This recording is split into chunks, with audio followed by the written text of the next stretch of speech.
ငယ်တော်များမှာအဲ့လိုမျိုးဖြစ်ပူကြမယ်လို့ယူနေထင်တယ်ပေါ့နော်တယောက်ထဲနေသားကြအောင်တယောက်ထဲနေကြအောင်ပေါ့နော်စူးစမ်းပြီးတော့မှ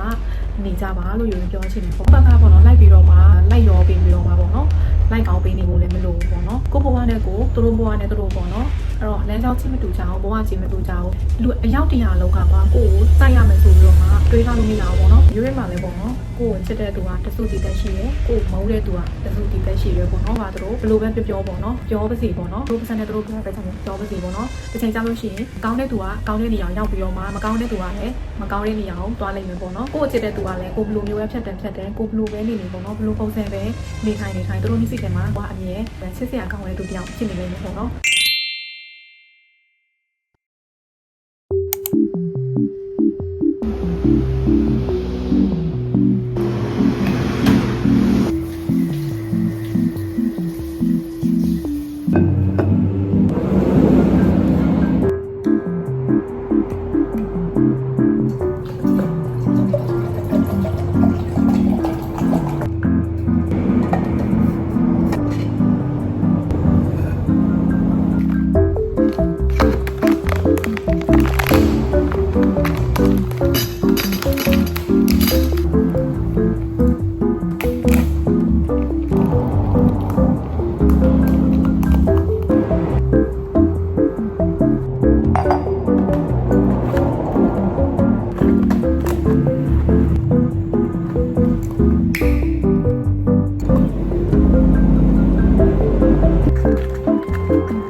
မတ်ကတ်ထားတာနည်းနည်းလေး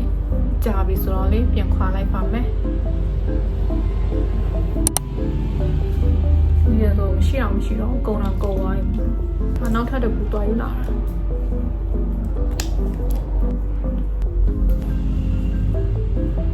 ကောင်းလေးပေါ့နော်ဆင်းစီရမ်ထပ်ပြီးတော့လိမ့်ပါမယ်နည်းနည်းလေးပဲလိမ့်လိုက်ပါပြီးလို့ရှိရင်ဒီနေ့မျိုးသုံးပါမယ်ရှင်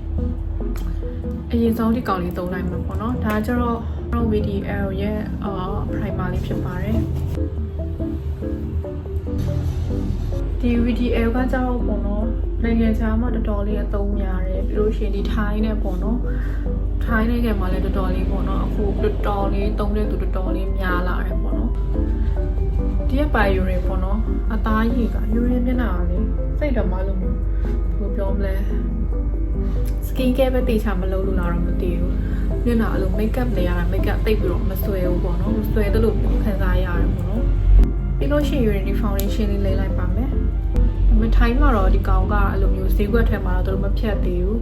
ပစ္စည်းကထုတ်တာမကြသေးဘူးဆိုတော့လေ foundation ဆွဲလို့ကောင်းအောင်ဒီကောင်လေး spray လေးဖြတ်လိုက်ပါမယ်တကယ်လို့ပေါ့နော်ကွာအဲ့လိုမျိုး foundation ကိုပါအဲ့လိုဖြူလေးစိုက်တဲ့သူတွေဆိုလို့ရှိရင်လေယူရင်အခုသုံးပြသွားတဲ့ foundation လေးသုံးကြည့်ပေါ့နော်အရင်ဖြူတာကြည့်ကွာမျက်နှာဖြူပြီးတော့ဗာလည်းပေးရမယ်နေအဲ့တော့ wire ဒီကောင်လေးသုံးလိုက်ပါမယ်ဒီကောင်လေးကကျတော့ AOU ရဲ့ tone up လေးဖြစ်ပါတယ်ယူရင်လည်းပေးမှာပေါ့နော်လိမ့်လိုက်ပါမယ်ရှင်လုံးဝကွာလိမ့်လိုက်တာနဲ့အဲ့လိုဖြူဖြူလေး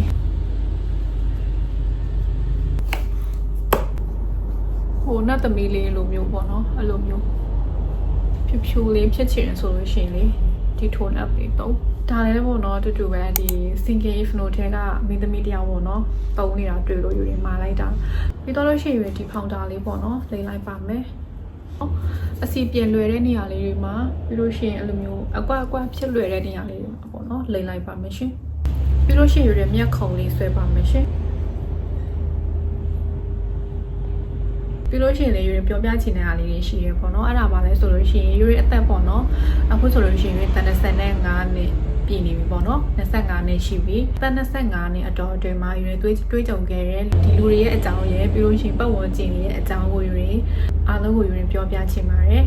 ဒီအရာတွေကပေါ့နော်ယူရင်ဖြတ်ကျော်ခဲ့တဲ့အရာတွေအားလုံးကလေဘဝရဲ့သင်ခန်းစာတွေပေါ့နော်ဟိုအဲ့လိုမျိုးဘဝကပေးတဲ့အသိပညာတွေလို့ယူရင်ထင်တယ်ပေါ့နော်ဘာဖြစ်လဲဆိုတော့လေယူရင်ဒီအသက်24 25ဝန်းကျင်မှာလေတော်တော်လေးကိုမှလူတွေအကြောင်းတော်တော်လေးသိလာတယ်ဒီကိုယ့်ဘေးမှာရှိတဲ့သူတွေထဲမှာပေါ့နော်ဘသူကအစ်စ်အမှန်နဲ့ပေါင်းတာလဲပြီးလို့ရှိရင်ဘသူကကိုယ်ဟန်ဆောင်ပြီးတော့မှဘယ်တငယ်ချင်းကကိုယ်ဟန်ဆောင်ပြီးတော့မှပေါင်းတင်တာလဲပြီးလို့ရှိရင်ဘယ်တငယ်ချင်းကကိုယ်ရလို့မှုတစ်ခုရတဲ့ပေါင်းလဲဆိုတာကိုပို့ပြီးတော့မှသိလာတယ်ပို့ပြီးတော့မှသိခဲ့တယ်ပေါ့နော်ယူရီအားလုံးကိုမပြောပြရသေးတာဘာလဲဆိုလို့ရှိရင်လေယူရီဒီထိုင်းနိုင်ငံမှာနေတာမမတိပေါ့နော်ယူရီအသက်6နှစ်လောက်ကတည်းကယူရီထိုင်းမှာရွှေ့ပြောင်းပြီးတော့မှအမေတို့နဲ့ပေါ့နော်ယူရီရဲ့မိသားစုတွေနဲ့ရွှေ့ပြောင်းပြီးတော့မှဒီထိုင်းနိုင်ငံမှာလာနေတာပေါ့နော်အခုဆိုလို့ရှိရင်ယူရီရဲ့အသက်20နဲ့9နှစ်ရှိပြီပေါ့နော်ယူရိုနေတဲ့မြို့ကကြတော့မြန်မာနိုင်ငံနဲ့လည်းလို့ပြောမလဲမြန်မာနိုင်ငံနဲ့လည်းကပ်ရက်ဖြစ်နေတော့လေဟိုပြောမယ်ဆိုလို့ရှိရင်မြန်မာနိုင်ငံရဲ့ဒီပေါ့နော်နယ်စပ်လိုမျိုးပေါ့နော်ဖြစ်နေတော့လေယူရင်မှာအဲ့လိုမျိုးကြောင်းတွေပါတက်လို့ရှိရင်လည်းယူရင်သွားလိုက်လာလိုက်ပေါ့နော်သွားလိုက်လာလိုက်ပဲငယ်ချင်းလိုမျိုးဖြစ်နေတာဒီလားအဲ့ဆိုလို့ရှိရင်စဉ်းစားကြည့်ကြည့်ပေါ့နော်ယူရင်ထိုင်းနဲ့မလော့ကင်တာဒီထိုင်းနိုင်ငံနဲ့ယူရင်မလော့ကင်တာငယ်ငယ်လေးကတည်းကအသက်6နှစ်ကတည်းကဆိုလို့ရှိရင်အခု25နှစ်ရှိပြီပေါ့နော်ယူရင်အချိန်အကုန်လုံးတော်တော်များများကကြတော့ဒီထိုင်းနိုင်ငံမှာပဲအချိန်ကုန်နေပေါ့နော်ပြောချင်လဲဆိုလို့ရှိရင်တော့လေယူရင်ဒီပေါ့နော်တချို့တငယ်ချင်းအပေါင်းအသင်းတွေပေါ့နော်ယူရင်မှာရှိတဲ့ဒီတငယ်ချင်းအပေါင်းအသင်းတွေကလည်းဟိုတောင်ရောက်မြောက်ရောက်ပေါ့နော်ရှောက်ရောက်နေကြတော့အဲ့ဒါမလို့လဲဆိုတော့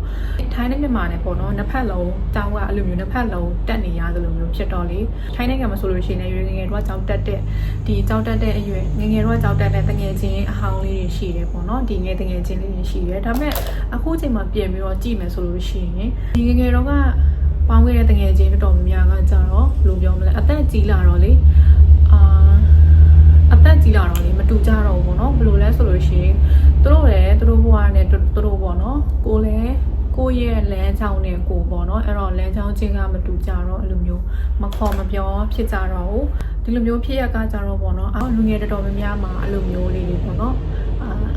ဖြစ်ပူကြမယ်လို့ယူရင်ထင်တယ်။ပြောလဲဆိုတော့သူ့ရဲ့လမ်းကြောင်းနဲ့သူကိုရဲ့လမ်းကြောင်းနဲ့ကိုဖြစ်တဲ့ကြောင့်မလို့ပေါ့နော်ဒီငယ်တော့ပေါင်းခဲ့တဲ့တငယ်ချင်းတွေကလည်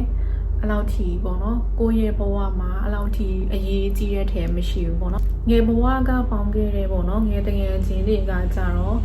ကြီးလာတဲ့အချိန်ကြတော့ကွာအဲ့လိုမျိုးဘယ်လိုပြောမလဲလမ်းကြောင်းချင်းမတူကြတော့ပေါ့နော်တယောက်နဲ့တယောက်အဲ့လိုမျိုးကွဲသွားကြတာမျိုးတွေရှိတယ်ဘဝပေအခြေအနေကမကောင်းတော့လေရွှေ့ပြောင်းကြတဲ့အချိန်မှာအဲ့လိုမျိုးအပေါင်းအသင်းတွေကကွဲကွာသွားတာနေရှိတယ်ပေါ့နော်ဒီထိုင်းမှာနေတဲ့တခြားလုံးပေါ့နော်တငယ်ချင်းဆိုတာကကိုပေါင်းခဲ့တဲ့တငယ်ချင်းတွေကလည်းကိုပေါ်အဲ့လိုမျိုးပေါ့နော်ကိုကောင်းပေးခဲ့တဲ့လိုမျိုးပေါ့နော်ပြန်ပြီးတော့မှကိုပုံကိုအဲ့လိုမျိုးကောင်းတာမျိုးမရှိဘူးပေါ့နော်ကိုကြီးပဲအမြဲတမ်းအဲ့လိုမျိုးအနစ်နာခံအကုန်ခဲပြီးတော့မှပေါင်းတာများလို့လေအဲ့လိုကြာလာတော့လေလူကစိတ်ပြတ်လာတယ်ပေါ့နော်အဲ့လိုမျိုးစိတ်ပြတ်လာပြီးတော့မှပောက်ကွဲချင်လာတာပေါ့နော်လူငယ်တော်တော်များများမှာအဲ့လိုမျိုးဖြစ်ပူကြမယ်လို့ယူရင်ထင်တယ်ပေါ့နော်အဲ့ဒါပါလဲဆိုလို့ရှိရင်လေ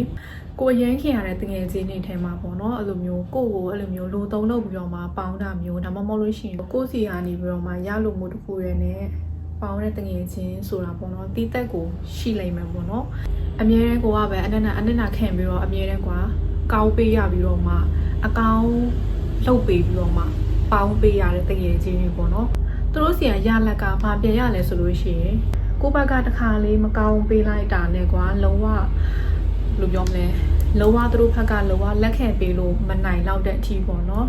်တငယ်ချင်းစစ်စင်ကြီးကိုအဲ့ဒီမှာတခါလေးပေါ့နော်အပြတ်ထက်လိုက်တာမျိုးဖြစ်သွားတတ်တယ်ပေါ့နော် အဲ့လိုမျိုးဆက်ဆက်ရေးတွေကလေအစောကြီးကတည်းကအဲ့လိုမျိုးဖြတ်တောက်ထားတာကောင်းတယ်ပေါ့နော်ကိုဘွားတက်လန်အတွက်လည်းနောက်နေတယ်လို့မျိုးပေါ့နော်အတားအဆီးတွေဖြစ်နိုင်တယ်အဲ့လိုမျိုးအပိတ်ပင်အတားအဆီးတွေဖြစ်နိုင်တယ်ပေါ့နော်ဒါကြောင့်မလို့ပေါ့နော်ယူရင်ဒီအသက်25နှစ်မှာယူရင်တွေးမိတာကပါလဲဆိုလို့ရှိရင်လေဒီပေါ့နော်တယောက်တည်းနေတဲ့အချိန်ကရွေးတွက်ပါရလဲဆိုလို့ရှိရင်လေဘာတွေကောင်းကျိုးပြုလဲဆိုလို့ရှိရင်ပြောပြမယ်ပညာတွေလည်းပို့ရတယ်လို့ပေါ့နော်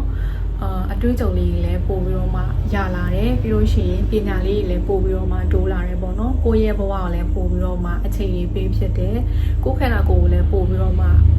အခြေပေးပြီးတော့မှပေါ့နော်ဒီလိုဆိုင်ဖြစ်တယ်ကိုလုံးကြည့်တဲ့အရာကိုလည်းဖြောင်းတက်တက်နဲ့လုံးဖြစ်တယ်ပေါ့နော်တကယ်လို့ပေါ့နော်ကို့မှာအဲ့လိုမျိုးလက်ရှိပေါ့နော်ကိုဘက်ကပဲအမြဲတမ်းပေါ့နော်လိုက်ရောပေးနေရတဲ့တကယ်ချင်းနေပြီးလို့ရှိရင်ကိုဘက်ကကြီးပဲအမြဲပေါ့နော်သူတို့အဲ့လိုမျိုးလိုက်ပြီးတော့ဖြည့်ဆည်းပေးနေရတဲ့တကယ်ချင်းစစ်ဆက်ရင်ရှိတယ်ဆိုလို့ရှိရင်လေကိုရဲ့ဘဝကအဲ့လိုမျိုးတယောက်တည်းနေသားကြအောင်တယောက်တည်းနေတတ်အောင်ပေါ့နော်စူးစမ်းပြီးတော့မှနေကြပါလို့ယူရင်ပြောချင်တယ်ပေါ့နော်ဘက်ကပေါ့နော်လိုက်ပြီးတော့မှလိုက်ရောပေးပြီးတော့မှပေါ့နော်လိုက်ကောင်းပေးနေဖို့လည်းမလိုဘူးပေါ့နော်ဘာလို့လဲဆိုတော့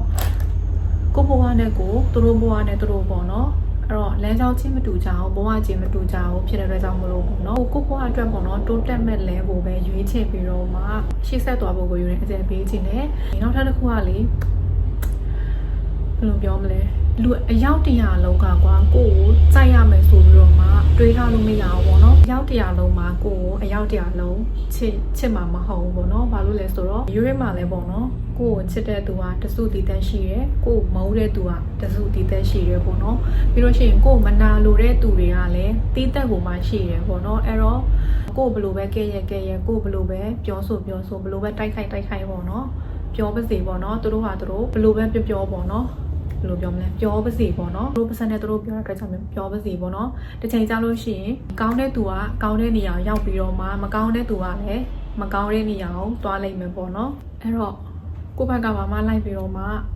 ရှင်းပြနေစရာလည်းမလိုပြောပြနေစရာလည်းမလိုပေါ့နော်တစ်ချိန်ကြာလို့ရှိရင်ကိုယ့်အချစ်တဲ့သူကလည်းကိုဘလိုမျိုးပဲဖြတ်တယ်ကိုဘလိုပဲနေပေါ့နော်ဘလိုပုံစံပဲနေထိုင်သူတို့မျက်စိထဲမှာဟိုအမြဲချစ်စရာကောင်းတဲ့သူတယောက်ဖြစ်နေလိမ့်မယ်ပေါ့နော်ကို့မုန်းတဲ့သူကတော့ကိုဘလိုပဲလုံးပေါ့နော်ကိုဘလိုပဲအကောင်လုံးပြဘလိုပဲကိုအဲ့လိုမျိုးကောင်းပြဘလိုပဲပေါ့နော်ချစ်စရာကောင်းနေပြပေါ့နော်သူတို့ရဲ့မျက်လုံးထဲမှာကို့မုန်းနေလိမ့်မယ်ပေါ့နော်ဒါတော့တဘာဝတရားပဲပေါ့နော်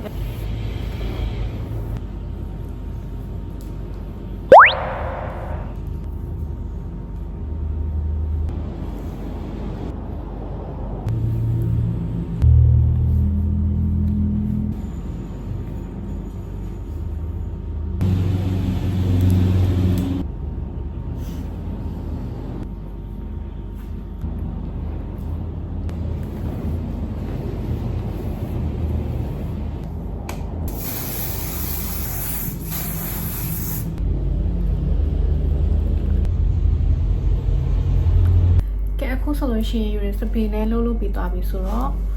ဒီဗီဒီယိုလေးကတော့ဒီမှာပဲအဆုံးသတ်လိုက်ပါတော့မယ်တကယ်လို့ယူရရဲ့ဗီဒီယိုလေးကိုစိုက်တယ်ဆိုလို့ရှိရင် like လေးနဲ့ subscribe လေးနဲ့ထည့်ပေးဖို့တောင်းဆိုချင်ပါတယ်ဒါဆိုလို့ရှိရင်နောက်ထပ် vlog မှာထပ်တွေ့ကြပါမယ်ရှင် bye bye